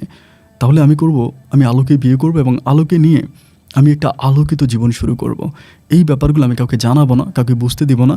আমি এই ব্যাপারগুলো নিয়ে আর কোনো রকমের কোনোভাবে ইন্টারেস্টেড হব না। এই কথাটা আমি চিন্তাভাবনা করে আমি তখন থেকে আমি নিজেই ফারজানাকে বলতে থাকি যে তুমি কবে যাবা, আমার ঘর থেকে কবে যাবা, তুমি চলে যাও, আমি তোমার সাথে থাকবো না। এইবার দেখি ফারজানা উল্টা আমার উপরে টান দেখাইতে আছে, মানে ভালোবাসা দেখাইতে আছে। না, ও আমার কাছে সরি বলতেছে এবং নিজেও বলতেছে যে ওর বয়ফ্রেন্ডের সাথে যা যা হয়েছে এগুলোর জন্য অনেক সরি, আমি ওকে নিয়ে সংসার করার জন্য। কিন্তু আমার ভিতরে তখন আর ওর জন্য ওই ফিলটা আসতেছে না। যেহেতু ওর বয়ফ্রেন্ডের সাথে এই কাজগুলো করছে, ভালোবাসে ঠিক আছে, কিন্তু ওই জিনিসটা আর আসতেছে না যে শারীরিক সম্পর্ক করব, সংসার করব, এই জিনিসটা আর আসে না। না আসার কারণে আমি তখন পরের দিনে চাঁদনিরে ফোনের মাধ্যমে জানাই দিলাম যে চাঁদনি আমি তোমার প্রস্তাবে রাজি আছি, তুমি তোমার মেয়ের সাথে কথা বলো।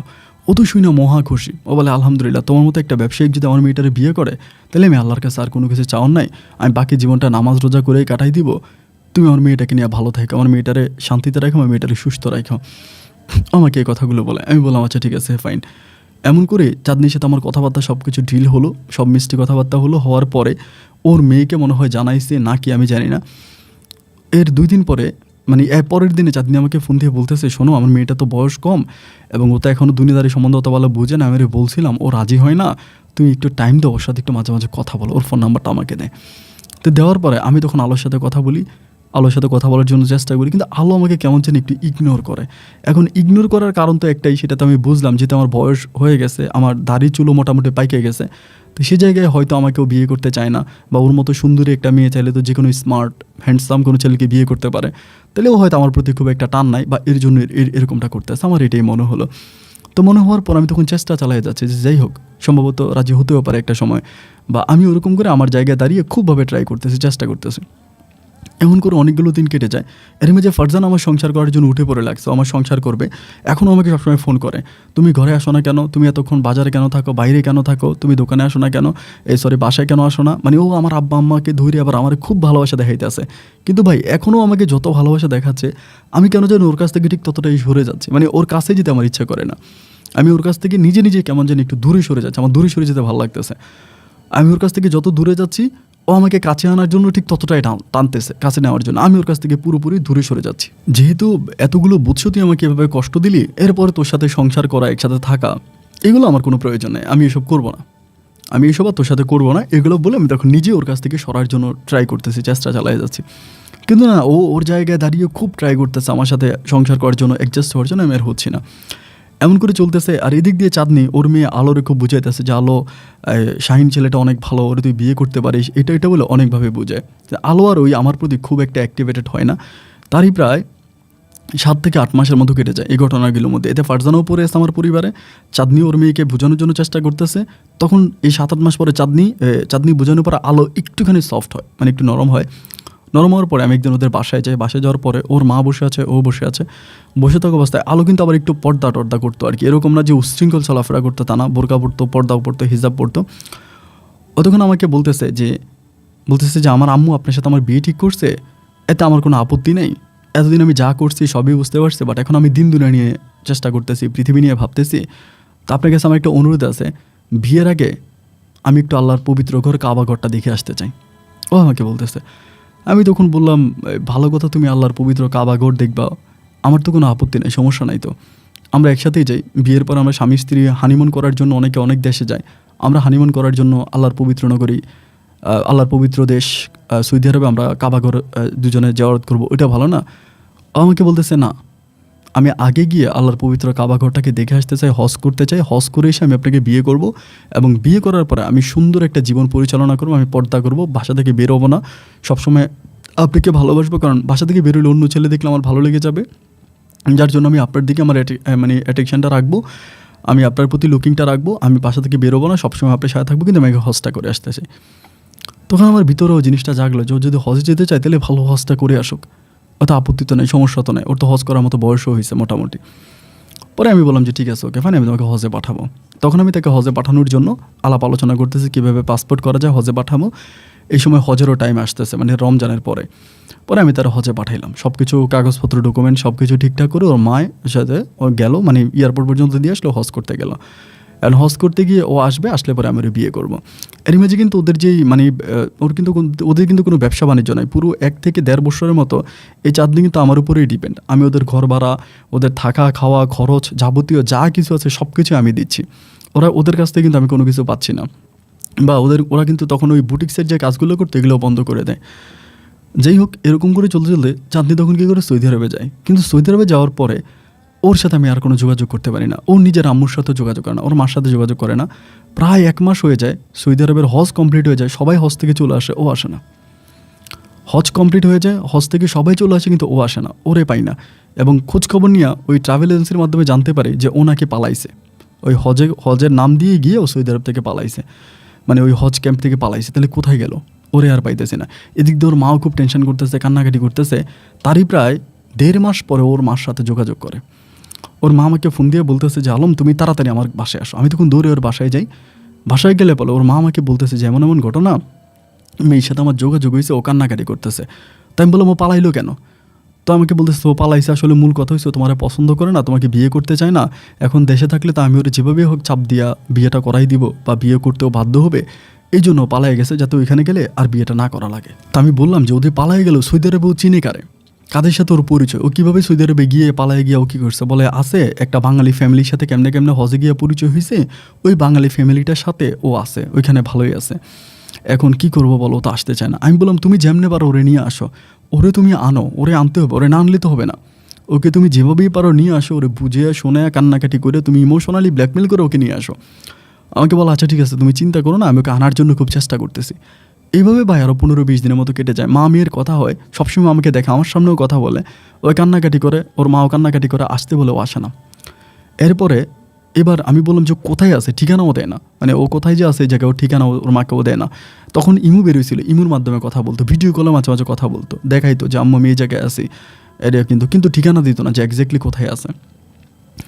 পরে আমাকে এই চাঁদনি বলতেছে একটা কাজ করি, শোনো শাহিন, মেয়েটা এইভাবে আসবে না। আমি যতই চেষ্টা করি, যতই কিছু করি, মেয়েটার এইভাবে আসবে না, মেয়েটাকে আমার এইভাবে আনা সম্ভব না, ও আর আসবে না। একটা কাজ করি, আমি যাই, আমি গিয়ে মেয়েটাকে নিয়ে আসি।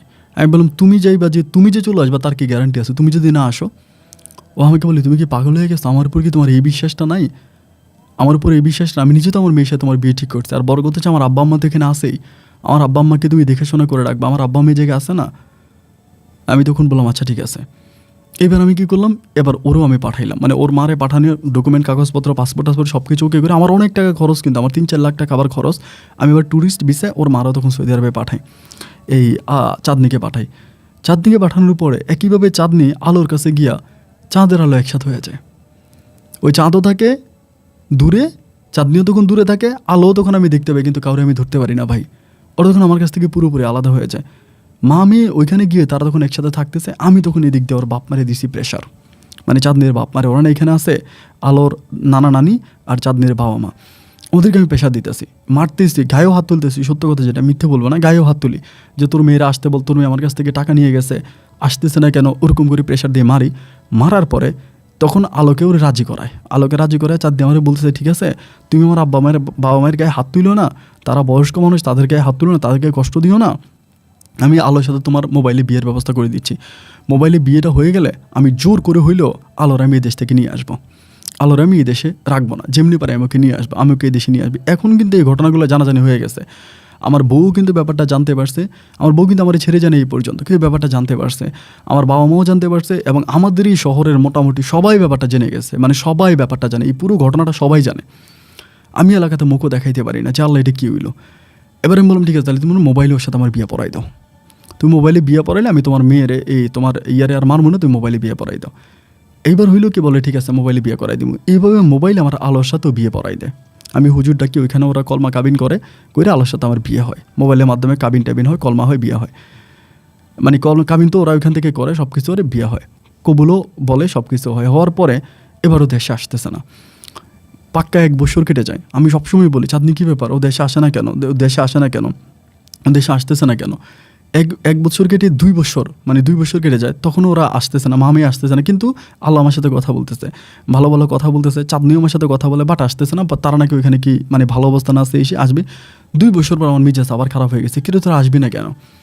এবার আমি কী করলাম, আবার দিলাম প্রেশার, আশা লাগবে। আমি ওর বাপ্পারে মারা শুরু করছি, ভাইয়া টর্চার শুরু করছি। পরে ওইখান থেকে ওর বাপ মা থাকা অবস্থায় এবার চাঁদনি আমাকে একদিন ফোন দিয়ে বলতেছে যে দেখো আমি কেন যাই না, আমি গেলে তো তখনই যেতে পারতাম, বাট আজকে 2 বছর হয়ে গেছে আমি বাংলাদেশে যাই না, তোমার কাছে যাই না, না যাওয়ার একটা কারণ আছে। কারণটা তোমাকে কীভাবে বলবো আমি বুঝতে পারতেছি না। আসলে তুমি আমার কথাটা মনোযোগ দিয়ে শোনো, শুনে এরপর তুমি একটা সিদ্ধান্ত নিও যে তুমি কী করবো, বাট আমার কথাগুলো শোনো।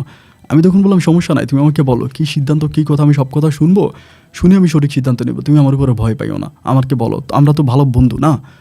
ও আমাকে বলে আসলে আমার মেয়েটা সৌদি আরবে এখানে আসার পরে একটা খারাপ লোকের হাতে পড়ে যায়। আমি তখন বললাম তারপর? বলে ওই খারাপ লোকের হাতে পড়ে খারাপ লোকটা আমার মেয়েটাকে বিয়ে করে ফেলে, বিয়ে করে তারা ভালো হয়ে যায়, ওই খারাপ লোকটা ভালো হয়ে যায়, আমার মেয়েটাকে বিয়ে করে। আমি সৌদি আরবে আসার পর দেখি যে আমার মেয়েটা বিবাহিত এবং ওই লোকের সাথে আছে, এবং আমার মেয়ে মোটামুটিভাবে মানে ওই লোকের সাথে আছে, ভালোই আছে, তারা সংসার করতেছে। এখন আমি সৌদি আরবে আসার পর আমি কেমনি তোমার এই কথাটা জানাই? এখন এটা জানাইছি, এটা যদি তোমাকে জানাই তাহলে তো হিতে আরও বিপরীত হয়ে যাবে, তুমি আমার আব্বা আম্মাকে টর্চার করবা, মারবা, আরও কষ্ট দিবা, যার জন্য আমি বাধ্য হয়ে তোমাকে কথাটা বলি নাই। তাই আমি বললাম ও যদি ওইখানে সৌদি আরবের একটা লোকের বিয়ে করে থাকে, ওই লোকের সাথেও থাকে, তাহলে আমারই বিয়ে করলো কেন আবার মোবাইলে? ও বলে মোবাইলে তো ও বিয়ে করে নাই, কবুলটা ও বলে নাই, কবুলটা আমি বলছি। বললাম মানি? ও বললো কবুল আমি বলছি, কবুল আমার মেয়ে বলে নাই, আমার মেয়ে কবুল বলে নাই, কবুলটা বলছি আমি। আমি তখন বললাম তো তোমরা মা মেয়ে মিলে আমার সাথে এগুলো কী শুরু করলা, কী করতেছো? আমাকে বলো, আমি তোকে ডিরেক্টলি একটা কথা বলি, তোমার পা ধরে ক্ষমা চাই, তুমি আমার জন্য অনেক কিছু করছো, আমার আব্বা আম্মার জন্য অনেক কিছু করছো, আমার রাজশাহী শহরে রাখছো, আমার বাঁচায় রাখছো, নাহলে আমি বাঁচতাম না, আমার মেয়েও বাঁচতো না, আমিও বাঁচতাম না, আমরা মরে যাইতাম। তো তুমি যদি আমাদেরকে বাঁচাইছো, তোমার কাছে একটা বিনীত অনুরোধ, তোমার কাছে রিকোয়েস্ট করতেছি, তুমি যদি পারো আমি সারাটা জীবন তোমার সাথে থাকবো, আমি দেশে আসবো, আসার পর তুমি আমার সাথে সংসার করো, তুমি ভুলে যাও আলোকে, ও যেখানে আছে ওর স্বামীর সাথেও থাকুক, আমি ওর সাথে কোনো যোগাযোগ রাখবো না, আমার মেয়ে পরিচয় আমি ওর কাছে কারো কাছে আমার ওকে, ও যে আমার মেয়ে এটা আমি পৃথিবীর কারো কাছে বলবো না, আমি তোমার সাথে সারা জীবন সংসার করবো, আমরা একসাথে থাকবো। তখন আমার ভিতরে রাগ ফেটে যাচ্ছে। আমি বলি আগে আয়, একটার আগে আইনা নেই, এরপরে বুঝলাম। আমি ঠিক আছে তুমি আসো, তোমার কথা আমি রাজি আছি, কিন্তু এটা আমি রাজি কিন্তু হইয়া বলিনি যে আমি তার বিয়ে করবো, তার সাথে সংসার করবো, এটা নিয়ে কিন্তু বলিনি। আমি বলছি শুধু একটা আবার দেশে আয়, দেশে আসলে আমি তোকে বাপের নাম ভুলিয়ে দেবো, আমি যাইতে পারতেছি না, কারণ আমার অনেক ব্যবসা বাণিজ্য, আমি সব ছেড়ে তো আর যেতে পারবো না, তো তুই আয়। এই কথা বলার পরে 15 দিন পরে ওর মা মানে চাঁদনি তখন চলে আসছে দেশে। দেশে আসার পরে রে ভাই, ওর বাপ মায়ের এক রুমে রাইখা ওরে আরেক রুমে রাইখা আমি এমন পিটাইছি, জীবনে কাউরে আমি এত পিটাই নাই, ইচ্ছা মতো পিটাইছি, প্যান্টের বেল খুইলা কাপড় চোপড় খুইলে ইচ্ছা মতো পিটাইছি, যে এত খারাপ হইলি কেমনে, যেটারে পাইছি ওইটারই পিটাইছি। এখন এভাবেই পিটানোর পরে আমি চলে গেছি দোকানে, আমি জানি ও মামলা করবে, আমি ওই প্রস্তুতিতে মামলা করি, কিন্তু ভাই মেয়েটা মামলা করে নাই, মানে এ চাঁদনি মামলা করে নাই। আর বাপ্পারে নিয়ে আসে একদম কুকুরের মতো মারি, গায়ে হাত তুলে, কিন্তু এরপরও মাটি কামড় দিয়া আমার পড়ে আছে, মানে আমার থেকে দূরে সরতেছে না। এমন করতে করতে পরে আমি বললাম যে যা কপালে যা আছে তাই হবে, আমি তোরেই বিয়ে করবো। পরে কি করলাম, কলমা কাবিন করে, ফারজানা কিন্তু পড়েই আছে ওইখানে, আমি তখন এর বিয়ে করে ফেললাম, চাঁদনির বিয়ে করে ফেললাম। এত মারলাম, এত টর্চার করলাম, তাও যখন ছাইড়ে গেল না, মামলাও করলো না, মাটি কামড় দিয়ে পড়ে আছে, যাই হোক মাফ করে বিয়েটা করছি। এরই বিয়েটা করার পরে আমার বউ তখন ফারজানা ব্যাপারটা জানতে পারছে যে আমি বিয়ে করছি, এই ফারজানা তখন আমার নামে দিয়ে দেয় একটা মামলা, আমি কাবিনের টাকা টুকা দিয়ে দিই, তারপরেও মামলা করে, বিভিন্ন ধরনের মামলার ইস্যু দিয়ে। ওর বাবা আবার মোটামুটি, ওর বাবা আবার আগে উকিল ছিল, বাট এখন কিছু করতো না, আমার বিয়ের আগে উনি ওকালতি ছেড়ে দেয়। উনিও তখন কি করে মামলাটা আমরা সাজে কঠিনভাবে আমার এক মামলা দেয়, মামলা তো দেয়, আমি মামলা দিলেও কিন্তু রাজশাহীতে থাকতে পারতাম। বড় কথা হচ্ছে ভাই, মানুষ দেখলে আমার ছিচি করে, আমার যত বন্ধুবান্ধব ছিল কেউ আমার সাথে কথা বলে না, আমি মেয়ের সাথে প্রেম করে মারে বিয়ে করছি, এটা সবাই বলে, মেয়েরও বিয়ে করছি, মেয়ের মায়েরও বিয়ে করছি, এরকম একটা খারাপ কথা তখন আমার পুরো রাজশাহীতে ছড়িয়ে যায়। আমি আমার বাপ মায়ের কাছে গেলে বাপ মা কথা বলে না, বোন জামাইরা বলে আমাদের বাড়িতে না আসার জন্য, এবং আমার মাকে বলে যদি আপনার ছেলে আমাদের বাড়িতে আসে তাহলে আপনার মেয়েকে আমরা ছেড়ে দেবো, আপনার মেয়েকে আমরা রাখবো না, এরকম করে আমার ছোটো বোন জামাইরা আমাদেরকে ধমক টমক দিতেছে। এরকম হয়েছে যে আমার সাথে কেউ কথাই বলে না, আমি মসজিদে নামাজ পড়তে গেলে আমার সাথে কেউ দাঁড়ায় না, আমি নাকি কাফের হয়ে গেছি, আমি নাকি মুশফিক হয়ে গেছি। খুব খারাপ বাসে আমার সাথে কথা বলে, অতিরিক্ত খারাপ বাসে, কেউ আমাকে একটু মূল্যায়ন করে, একটু দাম দেয় না। পরে আমি চাঁদনির কাছে নিজেই আত্মসমর্পণ করে যে তোমার কারণে আজকে আমার এই অবস্থা। চাঁদনি আমাকে বলো চলো আমরা ঢাকায় চলে যাই। এইখানে যেহেতু আমাদের মান সম্মান নাই, সবাই খারাপ কথা বলে, ইজ্জত সম্মান বাঁচানোটাই বড় মুশকিল হয়ে দাঁড়িয়েছে, চলো আমরা এখান থেকে চলে যাই, আমরা ঢাকাতে চলে যাই, ঢাকা থেকে আমরা ব্যবসা বাণিজ্য করবো, ঢাকা থেকে থাকবো। পরে আমি চিন্তা করলাম আমি আর এই ধরনের কোনো ব্যবসা করবো না, আমি বুটিক্সের ব্যবসা করবো, কাপড় চোপড়ের ব্যবসা করবো, ঢাকা থেকে আমি মার্কেটে একটা বড় করে দোকান দিয়ে দিব। এবার আমি ঢাকার দিকে দোকান দিতেছি, আলহামদুলিল্লাহ একটা দোকান আমি ভালো দেখছিলাম, অনেকগুলো টাকা, প্রায় সেই সময় 44 লক্ষ টাকা দিয়ে আমি অ্যাডভান্স করে মালটাল উঠে তখন আমি সব ব্যবসা ছেড়ে দিয়েছি, একদম সব। এই যে রাজশাহীতে যত ব্যবসা বাণিজ্য ছিল সমস্ত কিছু ছেড়ে আমি তখন ঢাকাতে গিয়ে ওই দোকানটা নিয়ে পড়ে আসি, যে দোকানটা দিয়ে আমি ডেভেলপ হবো। এই দোকান দিয়ে পড়ে আসি, চাঁদনির সাথে থাকতেছি, সংসার করতেছি, ভালোই চলতেছে। আব্বু আম্মুর সাথে যোগাযোগ করি না, কথাবার্তা বলি না, তারাও আমার মানা করছে তাদের সাথে কথাবার্তা বলার জন্য, তাদের সাথে যোগাযোগ না করার জন্য। আমি আর যোগাযোগ করি না, কথাবার্তা বলি না। আর আমার বউ ফারজানা তো আমাকে ডিভোর্স করে ও পরে শেষ পর্যন্ত চলে গেছে, কার কাছে গেছে, কোন জায়গায় গেছে ওগুলো আমি জানি না। 1 বছর পর্যন্ত ঢাকাতে ব্যবসা বাণিজ্য করে ভালো করেই চলতেছি। 1 বছরে আবার এই চাঁদনি তার আলোর সাথে, তার মেয়ের সাথে অলওয়েজ যোগাযোগ করে কথাবার্তা বলে। 1 বছর পর্যন্ত আমার মনে আছে। 1 বছর পরে যে ভাই আমার কী হয়েছে আমার এটুকুন আর মনে নেই। 1 বছরে শুধু মনে আছে 1 বছর ব্যবসা বাণিজ্য করছে, টাকা পয়সা লেনদেন করছে, আমার আস্তে আস্তে শরীর টিক করে দুর্বল হতে থাকে। কেন দুর্বল হতে থাকে আমি জানি না। 1 বছর পরে আমার কী হয়েছে না হয়েছে আমি জানি না। আমি শুনতে পাই তখন আমার জীবন থেকে নাকি প্রায় 4.5 বছর কেটে যায়। এই 4.5 বছর আমি কোথায় ছিলাম, কোন জায়গায় ছিলাম, কোন অবস্থানে ছিলাম, এগুলো কোনো কিছু আমি জানি না। 4.5 বছর পরে আমি যখন আস্তে আস্তে আমার মস্তিষ্ক ফিরে আসে, তখন আমি দেখি আমি আমার বাবা মায়ের কাছে আছি রাজশাহীতে আমার বাবা মায়ের কাছে আছি এবং তাদের কাছ থেকে জানতে পারি আমি 4.5 বছর সম্পূর্ণ পাগল ছিলাম। আমি নাকি ঢাকাতে পাগলামি করতাম, রাস্তাঘাটে ল্যাংটা হয়ে চলাফেরা করতাম। পরে আমার বাপ মা ওইখান থেকে লোক মারফত আমাকে খুঁজা বের করে ঢাকা থেকে আমাকে নিয়ে আসে। সবচেয়ে অবাক করা যে ব্যাপার, যেটা আমি আসার পরে জানতে পারি, আমার বউ যে চাঁদনি আলোর মা, ও নাকি সৌদি আরবে চলে যায়। আমি পাগল হওয়ার পরে আমার যে দোকানটা দিয়েছি ওই দোকানটাও বিক্রি করে সমস্ত টাকাও নিয়ে যায়, আমার যত মালামাল ছিল সবও বিক্রি করে, সব কিছু করে আজকে সৌদি আরবের মাটিতে চাঁদের আলো বাংলা বুটিক্স, একটা না ওদের প্রায় 7 থেকে 8টা শোরুম সৌদি আরবে, ওর মা আর মেয়ের।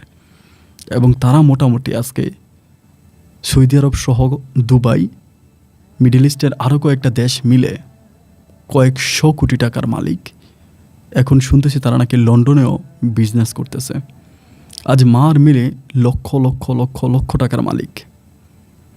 আর আমি, আমার সেই বয়স্ক বাবা, যার মাকে, যে বয়স্ক ভাই চাচা যার মাকে আমি কিডনি দান করেছিলাম ওনার দোকানে আজও পড়ে আছি।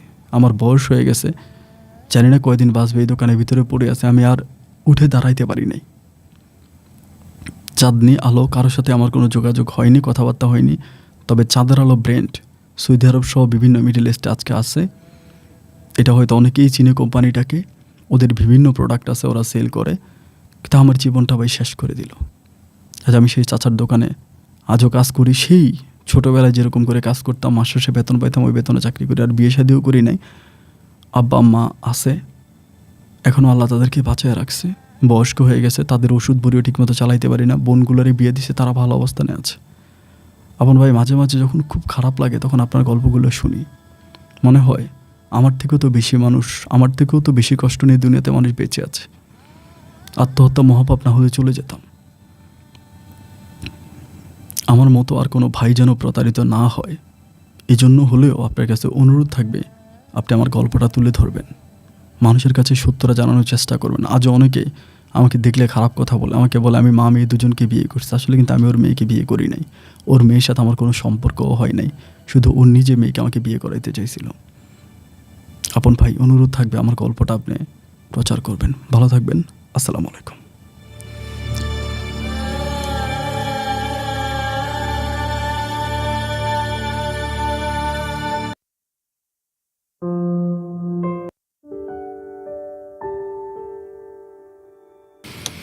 প্রিয় বন্ধুগণ, সবাইকে অনেক বেশি ধন্যবাদ এতক্ষণ পর্যন্ত রাজশাহীর ভাই শাহিন আলমের জীবনের গল্পটা শুরু থেকে শেষ পর্যন্ত আমার মুখ থেকে শোনার জন্য। আজকে এই গল্পটা প্রচার করার পর বলতেই হচ্ছে, জীবনের বাস্তবতা হার মানিয়ে দেয় গল্প, সিনেমা আর রূপকথা। দেখেন, শাহিন আলমের জীবনে যত ক্ষতি হয়েছে, যতটুকু সে তার জীবনের ক্ষতি করেছে বা ক্ষতি হয়েছে, সম্পূর্ণ ক্ষতিটা করেছে কিন্তু ফারজানা। সম্পূর্ণ ফারজানা করছে। শাহিন আলম তার জীবনে একটা ভুল করছে, যে একটা ভুলের মাসুল কিন্তু তার পুরো জীবনটাকে শেষ করে দিয়েছে। ভুল ছিল কি? শুধু মেয়ে দেখতে গেছিল, মেয়ে দেখতে গিয়েই মেয়েকে বিয়ে করে ফেলছে। এই মেয়ের সম্বন্ধে না কোনো খোঁজ খবর নিল, না কাউকে জিজ্ঞেস করলো, এবং তার ভাবা উচিত ছিল যে আমি তো মেয়েকে দেখতে আসছি, মেয়ের বাবা কেন মেয়েকে বিয়ে দেওয়ার জন্য পাগল হয়ে গেছে? আরে তো মাত্র দেখতে আসলাম, এখানে কেন বিয়ে করে ফেলতে হবে? এরকম বিয়ে অ্যাভেলেবেল হয়। আমার এক মামা, নাম না বলি, সেম একইভাবে বিয়ে করে। দেখতে গেছে, বিয়ে হয়েছে, কিন্তু এরপরে বউর সাথে এক ফোঁটা পরিমাণে শান্তি নেই, আজও শান্তি নেই। জামাই বউর সাথে মনে হয় যেন মানে কি বলে, আর্জেন্টিনার আর ব্রাজিলের মতো অবস্থা, এরকম ফাইটিং চলে অলওয়েজ, কোনো শান্তি নেই, কেউ করে দেখতে পারে না, সাববেজের মতো সম্পর্ক ওদের। আজকে আমাদের সমাজে এই জিনিসগুলো অহরহ হয়ে থাকে। আমরা একটা বিয়ে যখন করি, এইটা সম্বন্ধে একটু মেয়েটা সম্বন্ধে কোনো রকমের জাস্টিফাই করি না, বা কোনো মেয়ে যদি কোনো ছেলেকে বিয়ে করে তার সম্বন্ধে কোনো জাস্টিফাই করে না, খোঁজ খবর নেয় না, ছেলে আদৌ কোথায় থাকে, কী করে, বা মেয়ের ব্যাকগ্রাউন্ড কীরকম, মেয়ের অতীত কীরকম, এগুলো জানার কোনো চেষ্টা করি না। জাস্ট পছন্দ হয়েছে, চোখে ভালো লাগছে, বিয়ে করে ফেলছে। আরে ভাই, এটা কেমন কথা? সে যদি একটা বারের জন্য, শাহিন ভাই যদি তখনই ফারজানাটাকে বিয়েটা না করে যদি পিছনে ফিরে আসতো, যে না আমি একটু খোঁজখবর নেবো, বা কয়েকদিন পরে করবো, বা একটু সময় দেন, তাহলে কিন্তু তার জীবনের এই ক্ষতিগুলো হয় না। সে কিন্তু তার কাছ থেকে আঘাত পেয়ে চাঁদনির মতো একটা প্রতারক মহিলার কাছে গেল, এবং সেখান থেকে আলো আর চাঁদের আলো মিলে তার জীবনটাকে পুরো জ্বালায় ছারখার করে দিল।